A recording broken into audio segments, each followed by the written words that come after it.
So yesterday's videos was about COVIDiots, and unfortunately today's videos is an extension of that.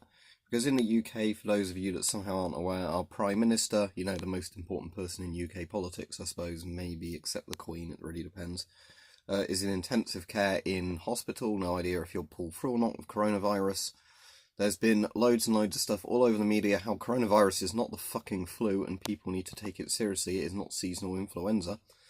You know, it's killing people that are like 10 to 20 years old and stuff like that. And everything, you know, in that regard.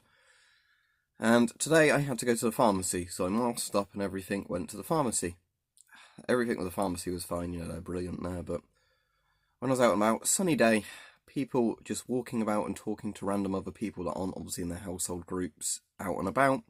People leaning over their garden fences to talk to neighbours or passers-by, you know, with like a couple of inches between them, not a 2 metre plus social distancing thing, you know. Driving out and about, people obviously just going out for pleasure drives. I mean, in some ways I don't see the fault of that as much, because if you're out in your car, you know, you are separated from the outer world to an extent with germs and all that. Now, I do get the argument that, you know, if somebody's out and about in their car and they break down, then somebody has to come and repair the car or whatever, you know, so it does put more people at risk. I can understand that if they just stayed at home, but the point is, people aren't just staying at home, are they? Even when your leader of your country is in critical condition with this virus, even when you're told daily about all the seriousness of it, even when the Queen tells you to stay the fucking doors in, you know, politest way possible, you have still got these fucking idiots violating it. And this is just a good example of how all civil liberties die, basically.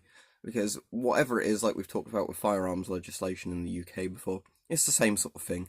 You get a rule that most people should be able to follow, the majority of people can follow, some idiots break it, and rather than what they should do is say the idiots breaking it are going to get the book completely thrown at them, you know, the book's going to be thrown at them so hard they're going to be concussed. They're basically saying, wow, you know what, let's just make the rules worse for everybody.